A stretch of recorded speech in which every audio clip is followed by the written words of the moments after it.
This conference will now be recorded. Well, good morning, everyone. It's great to have you with us. We'll have some folks, our stragglers, come in a little bit later, I suspect. For those of you that don't know who I am, I'm Wayne Mitchell, and I'm pleased to say that I have the opportunity to work here at the Nacogdoches County Chamber of Commerce with some great colleagues, two of which are on the phone at least, Barbara Hall and Kelly Augustine. And today, ladies and gentlemen, is Kelly's birthday. Happy birthday, Kelly. So there you go. And the present's in the mail. Do want to let you know this call is being recorded and that we also have invited members of the media to participate, and you can anticipate several news events coming out of this call here. We welcome our media partners here in Nacogdoches and Nacogdoches County. And do want to ask respectfully if you put your phones on mute until we get to the questions and answers. With that in mind, these are challenging times for some small business people that can't get conventional financing, and they struggle to keep the doors open. I can tell you, as a small business person for over 25 years, that someone asked me what the most important lesson I learned were those two words in the first 2 years of my small business called cash flow. No one told me about cash flow when you go off on your own.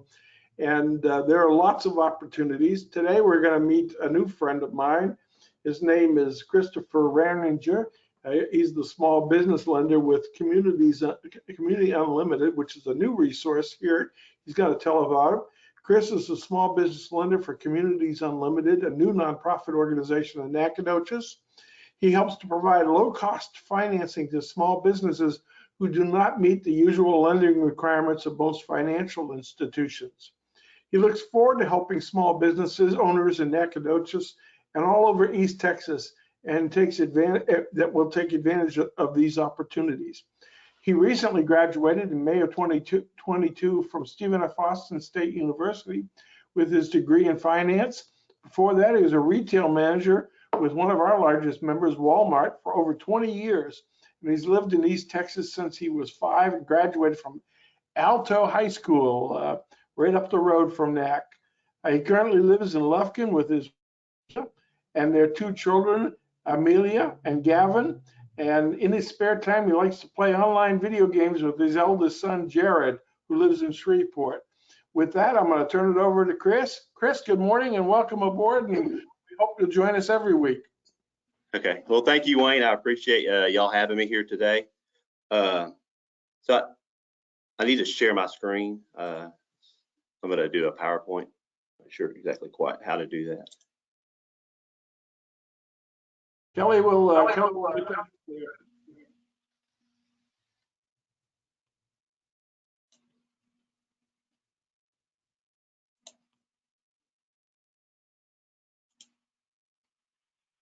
Okay, can y'all see that?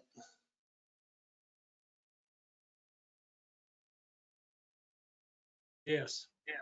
Yeah, okay, all right. Okay. So as Wayne said, my name is Chris and I'm the small business lender for Communities Unlimited. We do small business financing, business technical assistance, and environmental services. So on this initial slide here are actually some of the pictures of some of the small business owners and community members that that have received assistance from us in some way in our 7-state area. So in this morning's presentation, I'm going to go over what a CDFI is, which we are a CDFI.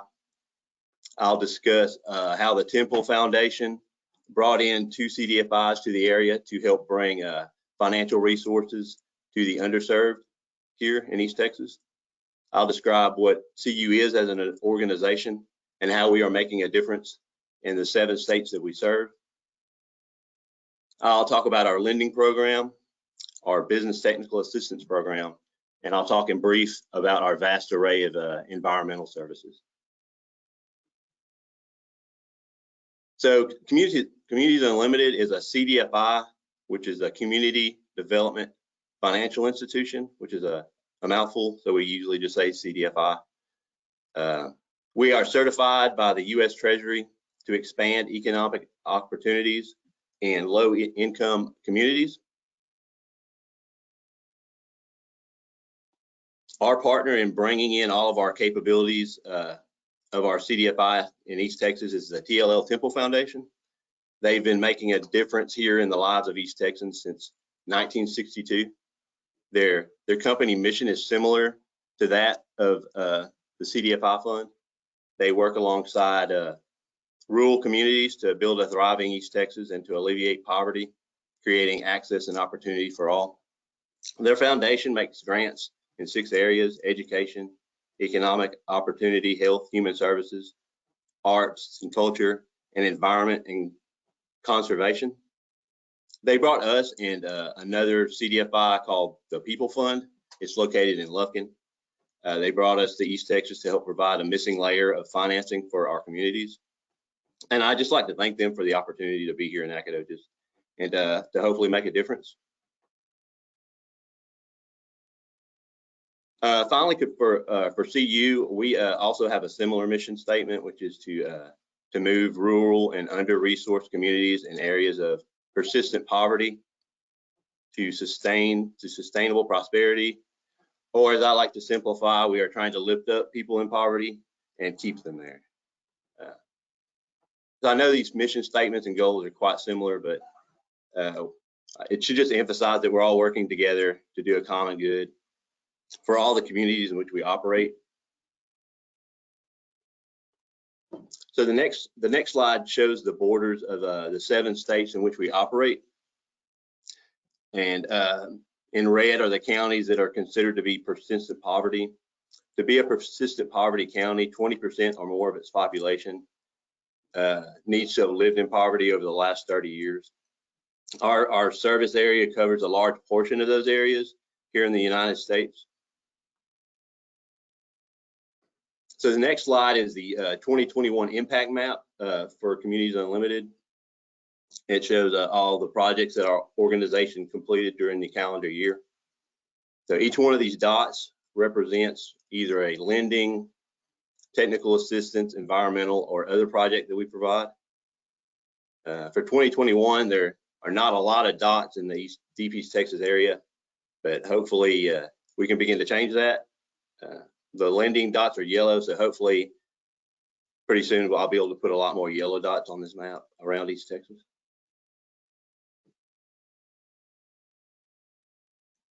So all this talk about mission statements and impact maps, I realize probably most of you just want to know what it is we do and a brief idea of how we do it. First of all, I want to talk about my area, which is the small business lending part of the organization. We offer loans that range in size from $1,000 to $100,000. We are not predatory. Our rates are fixed. They're currently at 6%, but they can change as the Fed changes their interest rates. For example, they will probably go up to 7 relatively soon. We offer terms up to 72 months for our borrowers to pay back. Our loans can be used to buy inventory, equipment, expansion, working capital, acquiring other businesses, renovations, and build outs. However, the only things our loans cannot be used for is to buy real estate.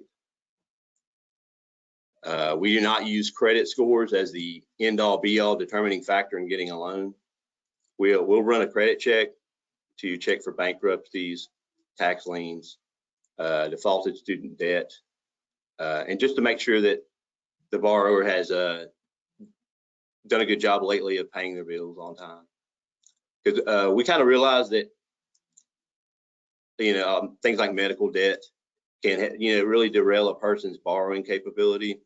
So we tend to overlook some things that can be explained within reason.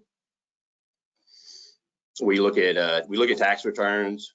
We work with borrowers to see if they have the concept of how their revenues work, how much it costs to drive those revenues. When we look at those costs and revenues, we see if we can get a clearer picture of how cash flows through the organization. Can they afford a loan? Or better yet, do they even need a loan? In some instances, better management of their sources and uses of cash can free up money they didn't even know they had. We lend to existing businesses. We also lend to startups who have where the person has at least 3 to 6 months of experience in the industry.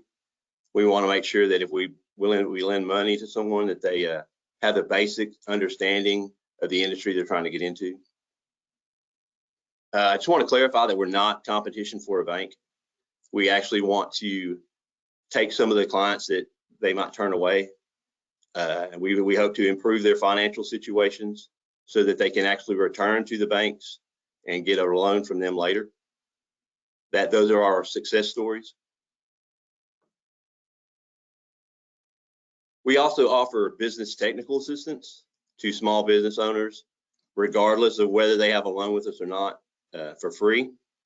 We offer services for startups to businesses that are in the later growth stages. Some examples of the things that we offer are business planning, QuickBooks, financial statements, digital marketing, and even we offer some on-demand learning on our communities.org website that gives individuals a chance to learn at their own pace. What we offer is similar to the SBDC, the Small Business Development Center, that operate all over the country. I saw that Cassandra Stokes is on this call, so shout out to her. I hope to be working with her here in Nacogdoches and making a difference. We usually work together, the SBDC and us, in many situations by referring clients back and forth as we see as most beneficial. We do not push our business technical assistance on any of our clients. We just want them to know that it's a resource there for them. We also tell them that the SBDC is available. And we just want to make sure that they have the resources they need to succeed. So we also offer an array of environmental services for rural communities that I'll just mention kind of briefly. We have a lot of different things, but some of them are really cool. We have an environmental team that works out of Tyler that services the East Texas area. Our main focus with these programs is that rural communities, and everyone for that matter, should have the resources to construct, operate, and maintain safe drinking water and sanitary wastewater treatment facilities. We offer technical assistance, training, and capital to municipalities, and in some cases, like water wells, to individuals. Some managerial examples of what we do: we long-range planning, budgeting, and bookkeeping. Some of the financial examples are rate analysis. We'll get with a water company and kind of help them determine how much they need to charge their clients, because a lot of times that they're slow to raise their rates. We'll help them find money for different projects. We'll even lend money to water and wastewater systems for municipalities. Now the loan amounts for those things are way higher than the 1 to 100,000 for the business loan. I think those go up to, I want to say, about 750,000. But the rates are really cheap. We also offer the technical assistance, things like GIS mapping, where a person will come to your water or wastewater system and map out the infrastructure using a handheld satellite tracking device. We also will train the operators, and we'll come out to individuals and do water well assessments, and sometimes even do septic and water well loans. It's a lot of neat things. I can't really describe in too much of a detail because it's not really my area of expertise. But if anybody's interested, I can definitely put you in contact with the right person if you're interested in finding more about those services. At the very least, I have a lot of flyers for those, so I can send you PDFs of the environmental services flyers, or I might bring some of them up there today to the chamber, or you can come to my office that we just opened. and pick them up here. So speaking of the office, I know I just told Wayne a few minutes ago where we were located, but for those of you who are just getting on now, we just opened up across the street from the First Baptist Church in the Williamsburg Plaza. Now, our official grand opening and ribbon cutting is not until October 11th, but we are officially open for business. We're so new, in fact, that I don't know if you can tell, I don't even have anything on the walls. So if anybody knows like an interior decorator, I can use that.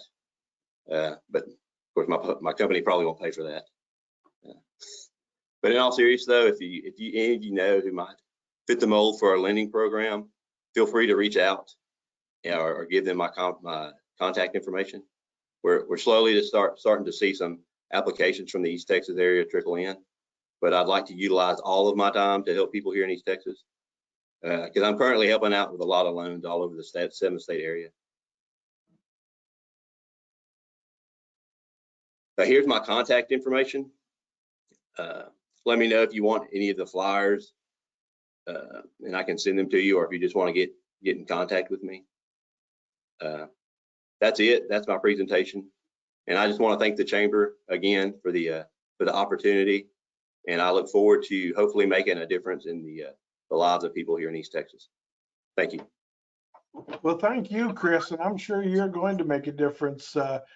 As a small business person, I knew the value of what I used to refer to as gap financing when I couldn't get conventional financing. And I suspect right now, how can we help get the message out to potential clients, Chris? Is there a marketing mechanism that you would suggest we use?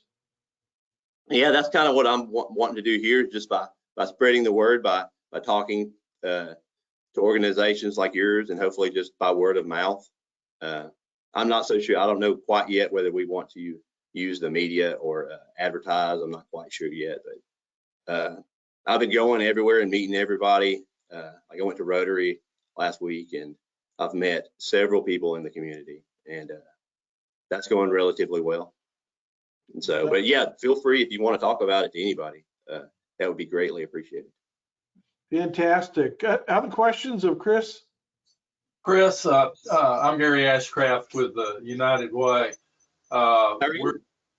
We understand the poverty statistics, so glad you're here.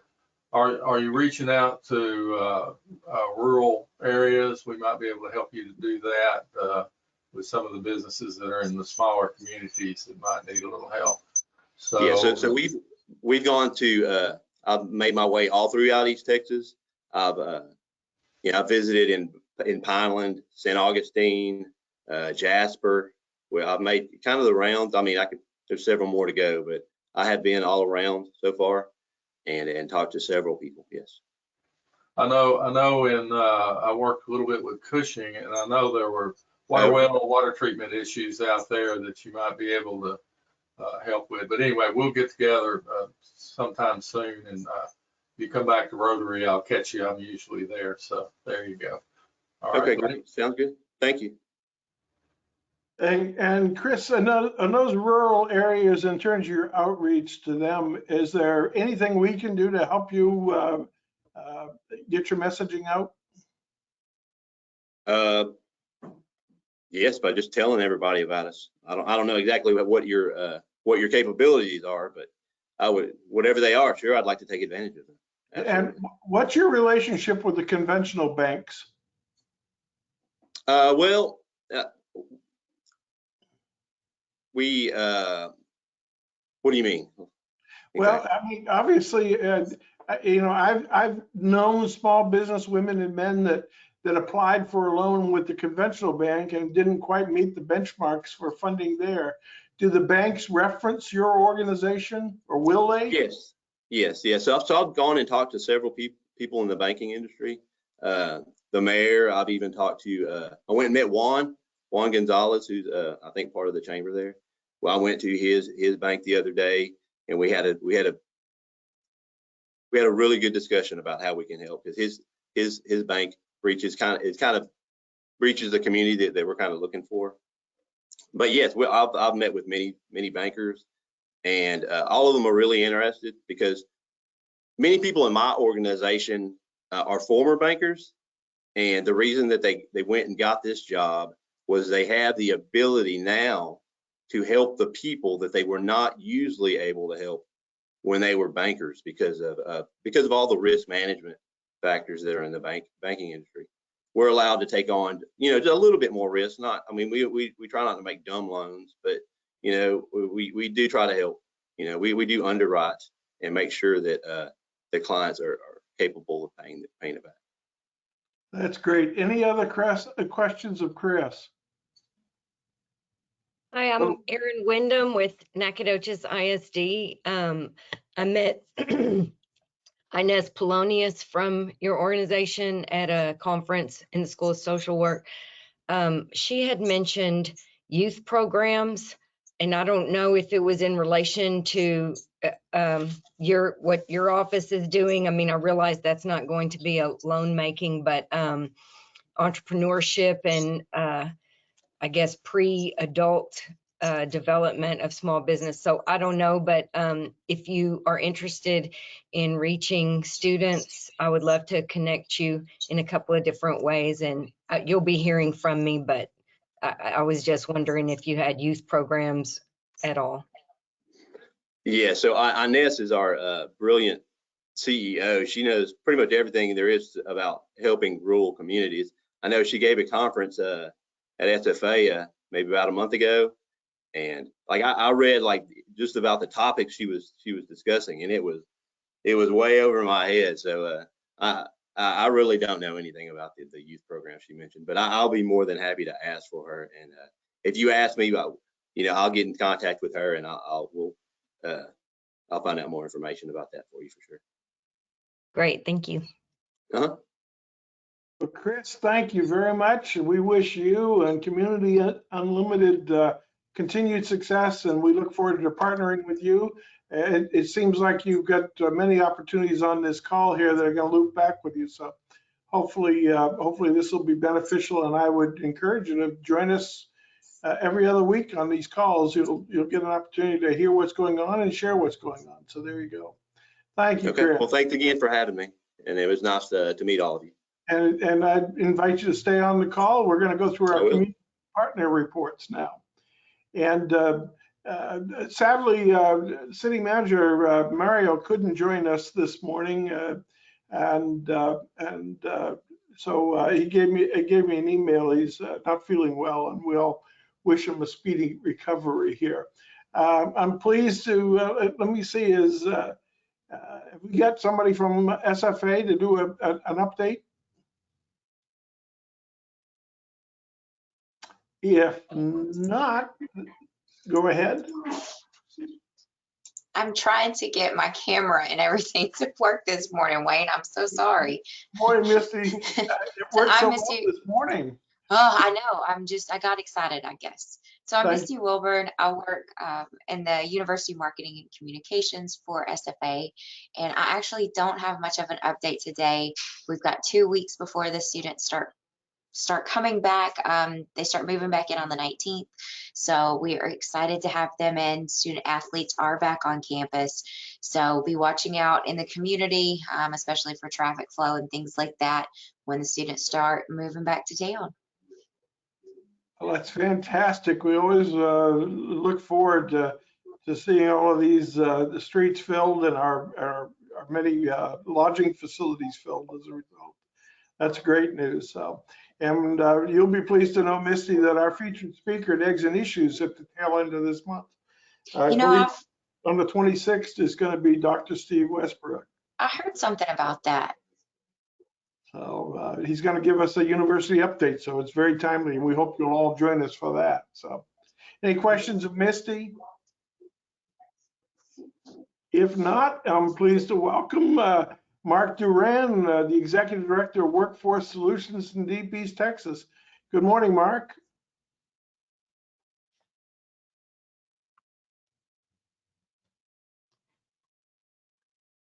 I saw him on here. Maybe we missed him, so we can loop back. We'll check with Mark a little bit later. Good morning, Sherry Morgan, our Director of Visit Nacogdoches. That's my name. Good morning, Wayne, and happy birthday to Kelly.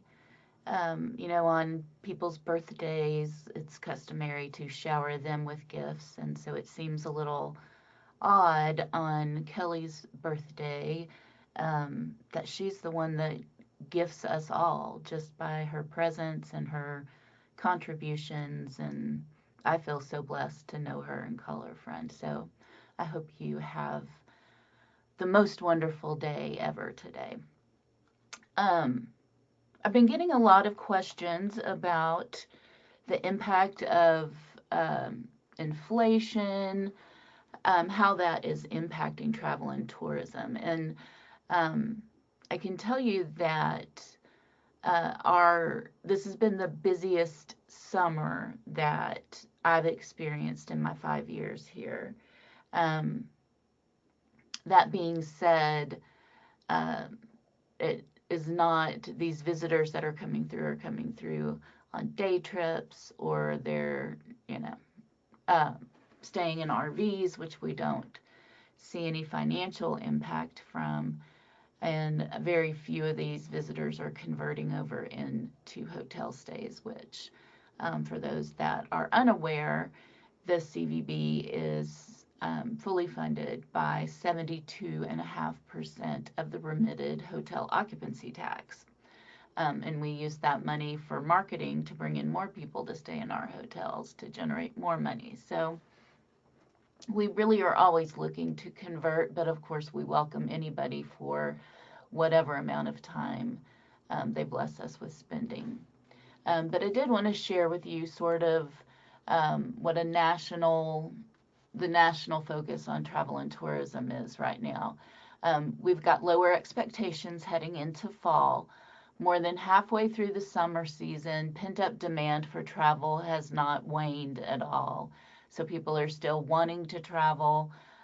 One of the main differences is that it's the younger generations that are driving a lot of this, whereas before it was baby boomers and early retirees that were really driving the force of tourism. So that has sort of shifted, which is interesting in and of itself.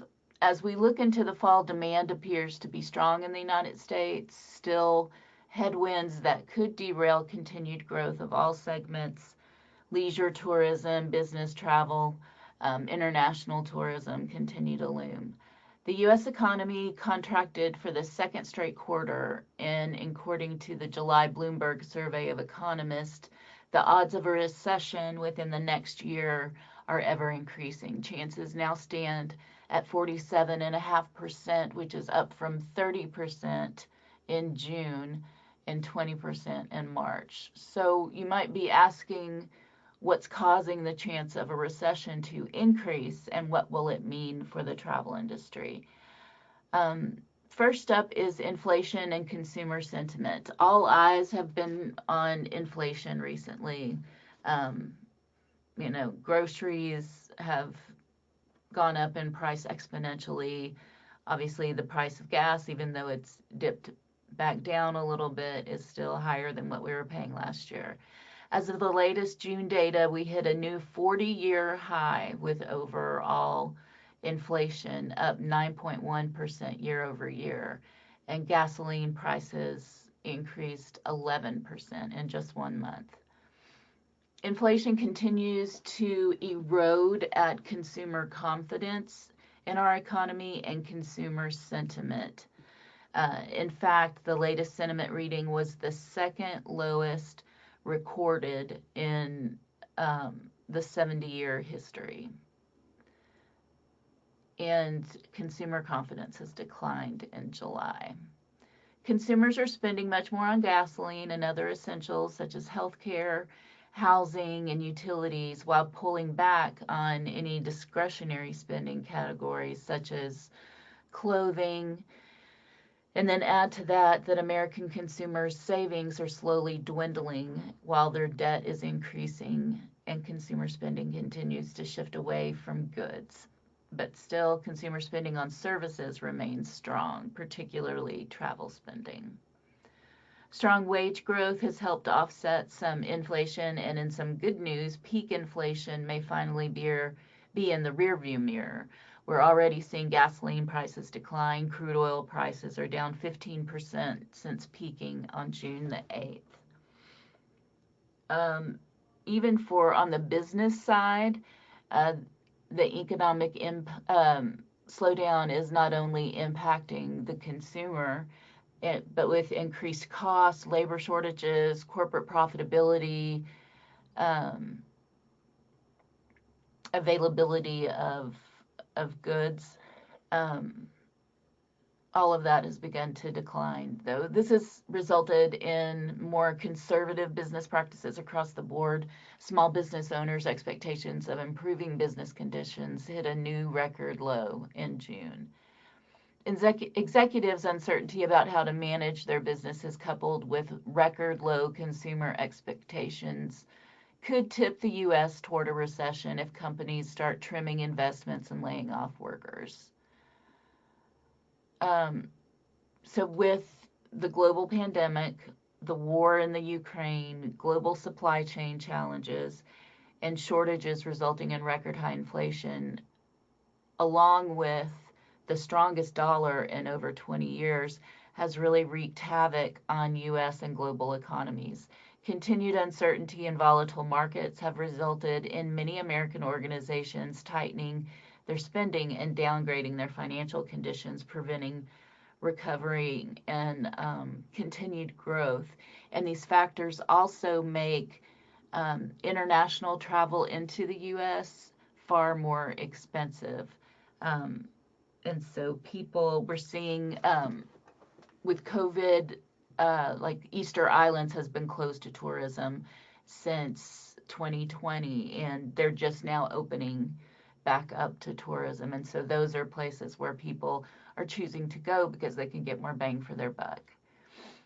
According to Politico, both investors and executives are wrestling with one of the more complicated and in many ways unprecedented moments in American history, where simultaneously the economy looks strong with solid job growth and consumer spending, but is also so close to toppling over. It's just a very precarious place.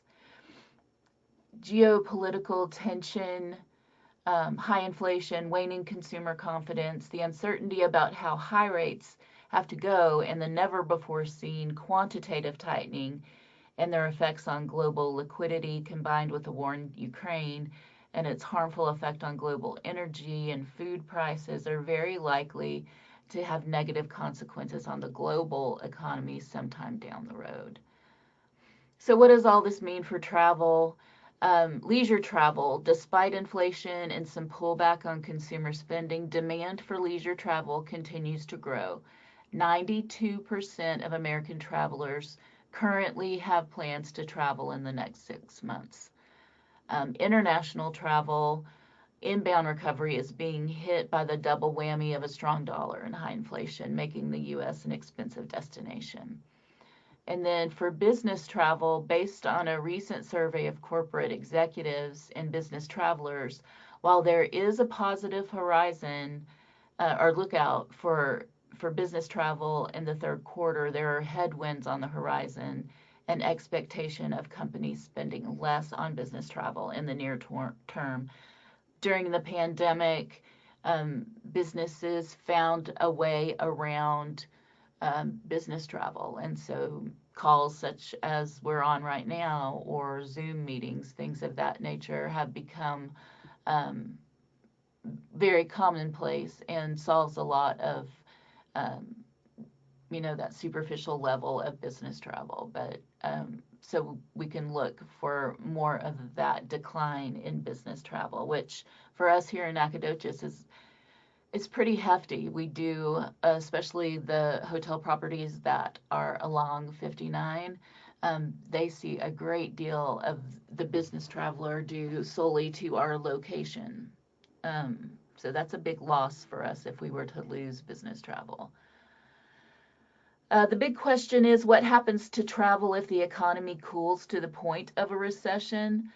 Despite the multitude of discouraging economic and consumer signals, the general thought is that any recession the U.S. may face will likely be mild, and the impact from a potential recession on the travel industry will be minimal. The forecasted projects, all segments of travel, in spite of rising inflation, will surge in the short term. So this summer and our through the end of this year, which is our first quarter, our fiscal year begins October 1, primarily due to pent-up demand and consumer savings. So, as a result of the pandemic, we saw about a 25% loss in business. We recovered very quickly and very robustly. And in this year, on paper, it looks like we're falling behind, but we're actually still in that recovery phase. And so the metric that we use, Smith Travel Research Report, it measures year over year. So we had artificially low numbers during the pandemic, artificially high numbers during our recovery. And so now our business is looking back towards those, comparing year over year to those recovery numbers.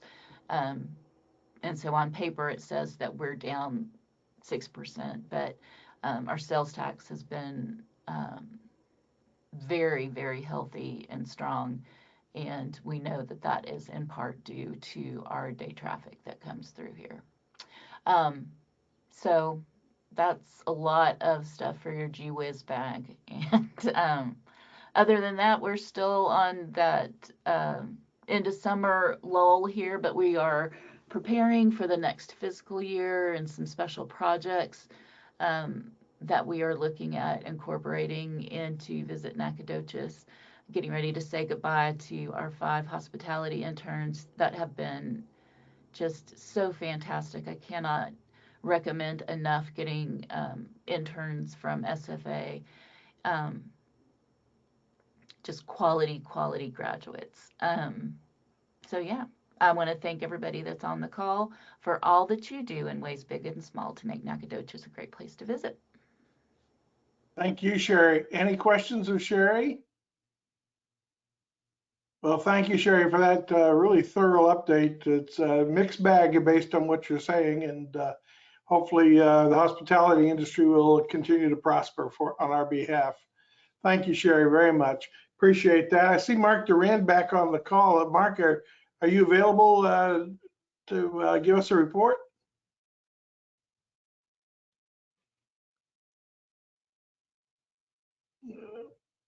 He must be having some technical difficulties, so we'll loop back with Mark once we see him reappear on screen. Oh, yeah. There you go. Go ahead, Mark. I had to go through about 4 speakers before I could get sound. I'm sorry. So good morning. Well, just a few updates for workforce. First is we're beginning our second year of our workforce career education outreach specialists.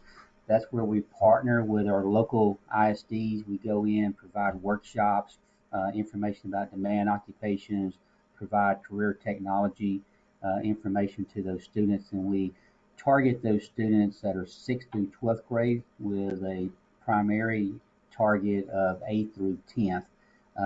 But we've expanded. Last year we had 12 ISDs. This year we have 17 that will be participating, and our goal is to be 20. I know Aaron Wyndham was on the call earlier. Nacogdoches is one of those ISDs that's partnering with us. So we're excited about that. One of the big things we've talked about in our last few calls is childcare, and we still want to continue to emphasize the funding.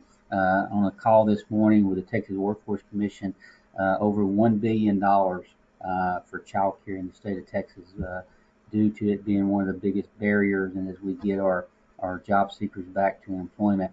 But in Nacogdoches County we have 15 child care centers, and we're contracted with 9 of those centers. And we're helping 318 children with child care services. That means we're helping them pay for either 100% or partial payment of those services so that those parents can either work or go to training. We're continuing enrolling children. We have, out of those 9 child care centers in Nacogdoches, all 9 of those are Texas Rising Star centers, which means they're a higher quality of care. They have curriculum that helps those children learn how to read and say their alphabet, different things like that. So we're excited that all those centers there have that. The other thing, Chris, you mentioned you were talking about is we're in the process. We just got some grant funding for hiring 2 child care outreach business specialists. And what we're going to do here is, one of the things, there's so much child care funding that's coming down, is how do they recruit and retain employees? How do they expand their businesses? How do they set up business models? Different things like that. So we're in the process of recruiting 2 individuals. So if you know of anyone that may fit this job description, it's on our website. But we want to work with those child care centers on, how do they post jobs? How do they retain employees? One of the things that we see here is that, a lot of our businesses, we've seen the retail establishments, they're not a traditional 7 to 3, 8 to 5. They are open till 24 hours, open till 11 to 12 at night, and we do not have a child care center in our 12 counties that's open past 6 o'clock. And so how do we help those child care centers maybe to expand to non-traditional hours and to make sure that those children have care after hours? So Chris, that may be something we can work with you and helping those child care centers as they expand. So we'll definitely pass that information along there. Last thing, Wayne, is we're going to be hosting with Raise Your Hand Texas, which is a group of public educators talking about what's coming down with the Texas Education Agency on October the 10th. It'll be at the Fredonia Hotel here in Nacogdoches, and you'll see more information coming out from there. But that'll be October 10th, and we'll provide more information on that site. Okay? But we're open to questions. Again, if you have any children or parents that need child care, please refer them. I know school's starting back. Teachers are getting back to work. A lot of those qualify for child care services there. Okay? So, thank you, sir. Thank you, Mark. Any questions for Mark?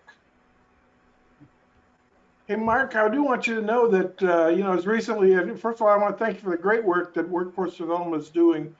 Recently, this weekend, I had a business sadly tell me that they made the decision to close their entity based on workforce issues. We've got a lot of work to do on that, and we're thankful to have you folks around to help keep people aware of the challenges in that area. Thank you, Mark.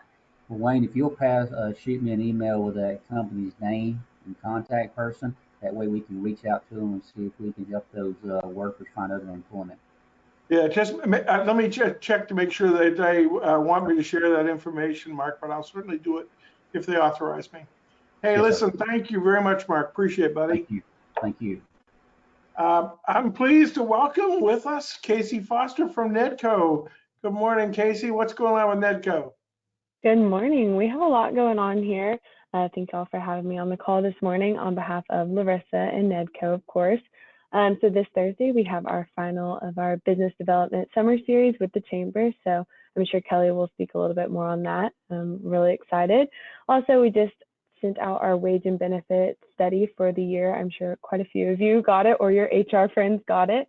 So thank you to everyone that participated in that. I will be compiling a report and it'll be out to the end of the month.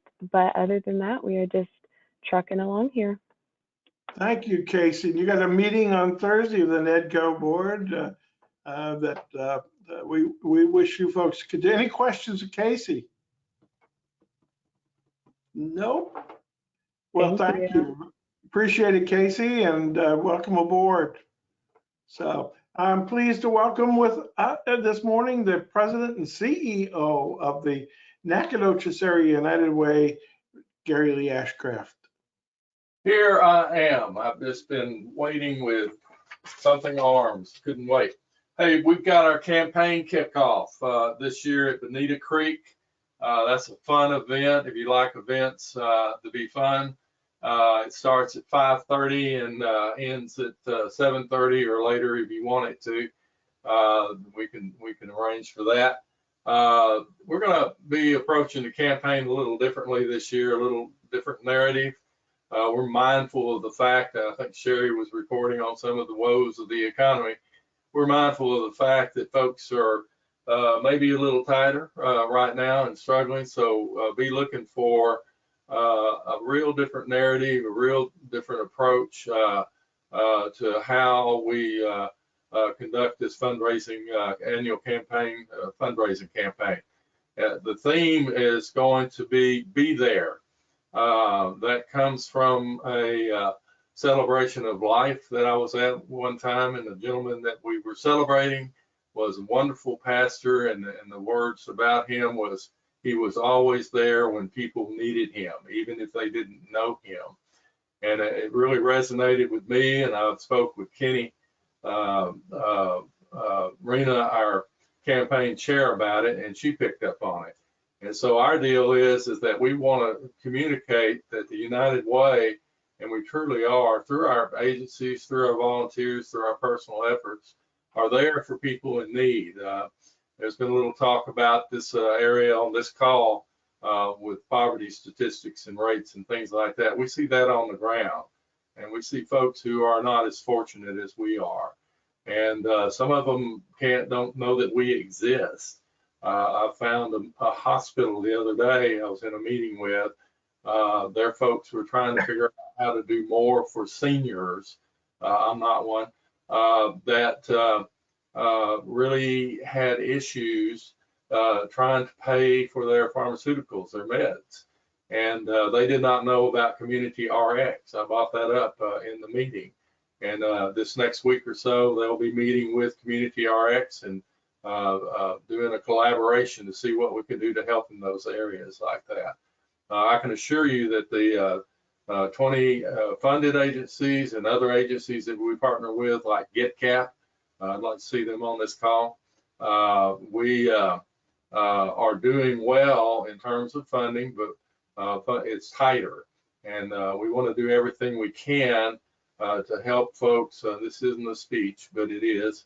We want to do everything we can to help those folks that aren't as fortunate as us to get financially stable, to get healthy, and to have opportunities for education and training so they can be happy and smiling and working and productive just like we are. So this is the mission of the United Way. I've had to come back to that. It's fun to have events. It's fun to do things I'm about to talk about. And yes, it raises money to do what we do. But be mindful of the fact that we're living in a wonderful Brick Street community, but outside of that community are folks that really need our help. And so we're going to really need your help and for you to be there with us when we get to that campaign time. And that's Tuesday, September the 13th. And you'll hear more about it as we move forward. We've been fortunate to recruit a wonderful intern who's a non-traditional student. She's a marketing person that's owned the businesses in marketing. Her name is Kimberly Cross, and she's Cobb, I'm sorry, and she'll join us next Monday. Want to let you know that the Turkey Trot for all you world-class athletes like me will be held on Thanksgiving morning. We're excited about that. So if you're not quite up to par to do a 5K, you start training with me. I run really fast. Casey can talk about that. She's got the puppy next door and watches me struggle across my finish line, which is to get to my car. Our Christmas parade is coming. It's going to be a really neat event. I wish I could tell you what the theme is, but I can't remember it. It's Maury Littleton is heading that up. There are meetings going on just like Blueberry right now to plan that event. Usually a few thousand people show up, right? And we really enjoy that. Want to throw a little birthday wish to our board member on the Nacogdoches Area United Way board, Kelly Augustine. I was going to sing happy birthday to you, but I think I'll see my wife. I think I'll spare you of that pain, and happy birthday. You all live united. Thank you, Wayne, for having me on this call. Well, thank you, Gary Lee. Thanks to United Way for all they're doing for Nacogdoches. You're going to be pleased to know that one of our honorees is one of your agencies, and I can't tell you who that is right now, but I think you're going to be pleased when you hear. So that's good news for Nacogdoches and United Way. Any questions of Gary Lee? Well, I see her smiling face right here, and I'm going to impose upon Anita Scott to give us an update of what's going on at that expo. Good morning, Anita.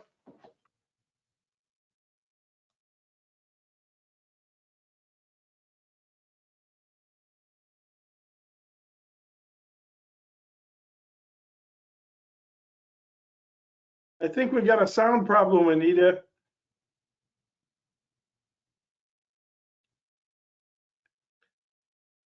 Anita, we're having a difficult time hearing you, so.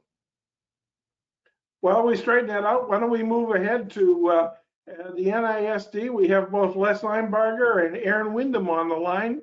Good morning, you two. Hey, good morning, Wayne. Thanks for having us on.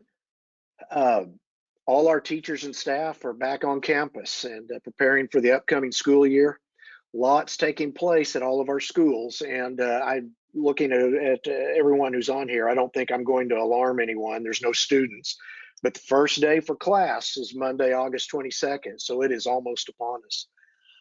Next week on Tuesday is our district's convocation, where we officially welcome back all our teachers for the new year. We've got some outstanding sponsors this year who have been extremely generous, and they've allowed us to compile some really cool door prizes that will be awarded during convocation. And that's going to take place in our competition gym at Nacogdoches High School. There's also lots of activities already underway. Students may not be in the classroom, but extracurriculars are up and running. Our marching band, our drill teams, cheer squads, they're all practicing daily. Athletic teams are underway, including volleyball, which kicks off its season tonight at the NHS gym.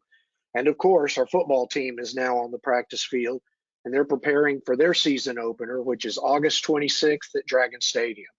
So lots taking place right now as we get ready for the start of school on August 22nd. Thank you, Wayne.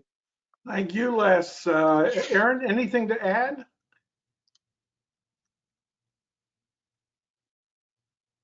Nothing much.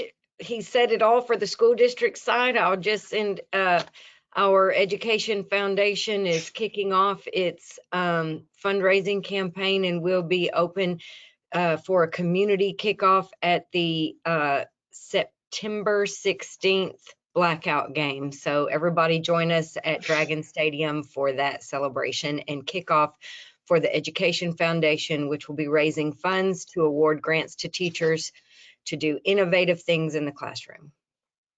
That's fantastic. Any questions of Aaron or Les? Well, thank you very much, and we're looking forward to seeing all those flashing yellow lights as we go through the school zones. We'll slow down as we're required to do. So, great job. Anita, were you able to work out your sound issues yet?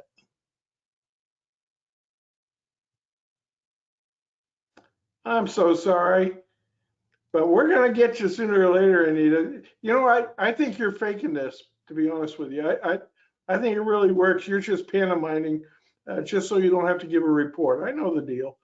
So Anita would like to remind everyone to come out to the Saturday night. There are still a few tickets left for the Dancing with the Nacogdoches Stars that benefits our community's senior center. And of course, if you call and order tickets, be sure and tell them you are buying tickets for the team of Aaron Wyndham and Richard Malloy. well, there you go. So 6 o'clock Saturday night. a shameless plug. Thank you very much, Aaron. We appreciate that. Any other announcements that anybody care to make? Well, I'm going to impose upon my chamber colleagues. Barbara, we've got a program going on for business development and a few things in the education world. What's going on? Yes, this Thursday, August 11th, from 11:30 to 1 p.m., lunch will be provided. We have our last of our summer series, business development series, Seeking Professional Marketing Service. And this is when to ask for help. And Tyrone Curl, the presidency of the DMC Marketing, group will kind of give you some information about if you're looking for a professional organization to handle your marketing services, what questions to ask. Because if you're like me, you probably wouldn't know what to ask. Then the next big thing that is going on with the Education Committee, with a partnership with SFA, we're very excited to, and Aaron can step in anytime with this. I believe we have originally, we've changed the name to the Nacogdoches Chamber Noble Scholars Day at SFA, and it is aimed towards sophomore students in Nacogdoches County. We will not turn you away if you're a junior or a freshman. And it's going to be held Saturday, October the 8th. And it is the opportunity for students to come to the SFA campus, see what SFA has to offer. They will also get the first 250 students that register will get a free ticket to the football game that evening, and also be able to attend the Jack Charge. And I want to give a special shout out to our sponsors, Ashley and Rhodey, Nacogdoches Pediatric Dentistry, NIPCO Inc., and Spirit Outfitters. Isn't that cool, folks? SFA. And SFA, of course. Well, first of all, thanks for the great work you and Aaron are doing on that program. And I often say that the Noble program and the LUT program are the Chamber's best kept secrets. And we're going to change that. We're going to elevate the profile of those two programs because they need to get the credit they deserve. Great job, you two. Kelly, what's going on with Leadership Nacogdoches? Well, the class meets for the first time later today at the Piney Woods Country Club for their information and commitment meeting. Charlotte Ashcraft and Paul Smith, the Leadership Nacogdoches co-chairs, will be there to greet the class. So if you feel that raised energy or electric spark in the air, that's what's going on. We look forward to this program year with 30 plus candidates about to embark on their Leadership Nacogdoches experience. And I also want to throw out there that along with the Nacogdoches ISD and SFA startups, the Chamber is helping welcome their new teachers and faculty members by presenting gift bags to them next week. So if you're interested in putting an item in a gift bag that will go to NISD or SFA, you can contact us here. We need 50 of those items for SFA faculty. We need 120 items for Nacogdoches, delivered to the Chamber by Friday 5. But you're welcome to do that. Give them a hello. Anything else, Kelly? We have great things happening with Eggs and Issues, State of the University. Dr. Steve Westbrook, I think Wayne mentioned that earlier. It's August 25th, a Thursday at the Fredonia Hotel. And Alive After 5 this month is going to be at Nacogdoches Memorial Hospital, also August 25th. And I'll conclude this conversation by inviting every one of you folks to come over today. We're going to have, you notice I'm dressed in a different way today. I thought I looked like George Strait, but everybody tells me I look like Walter Brennan. But from 11:30 and a half an hour to 2 o'clock, we're going to have a come and go event. We got great food, some snacks, doesn't cost you a nickel. In fact, if you fill out a business card or you put your business card in the boot, you'll end up with an opportunity to win 2 free tickets to the annual meeting on September 27th. You'll be asked if you want to help us with our membership drive. It's a really light lifting, fun event. Come on over and join us here in a half an hour. And again, I want to wish Kelly a happy birthday today, and thank all of you folks for taking time out of your busy schedules to join us. And let's keep Nacogdoches prosperous. Hey, Wayne, can you hear me? I can. Hey, it's me. Hey, what's going on over there? I'm so sorry. I am so sorry. I had to get out and come back in, but I didn't give up. Well, I'm glad you did. What's I'm going so on, Anita? Well, like Aaron said, on Saturday we have the Dancing with the Stars, and it's benefiting the Nacogdoches Senior Center. And the tickets, you can get those at 936-585-2379. And like Aaron said, make sure you tell them that you're buying the tickets to support their dance. We also have the GNS Gun Show, the 26th through the 28th, and the Sharon Shrine Circus on the 30th. So be sure to get your tickets for that. And we're here at the Expo Center. We're also getting ready for the Piney Woods Fair. It's happening October the 12th through the 16th. So if you're interested in having a booth, a vendor booth here, please give us a call, get in contact with us, because we're accepting those applications for that as well. And one last thing, I'm working with a promoter for a concert on November the 5th. That's going to be a big country music concert. So I'm excited about that. And there'll be 5,000 to 6,000 people here at the Expo Center on November the 5th for that.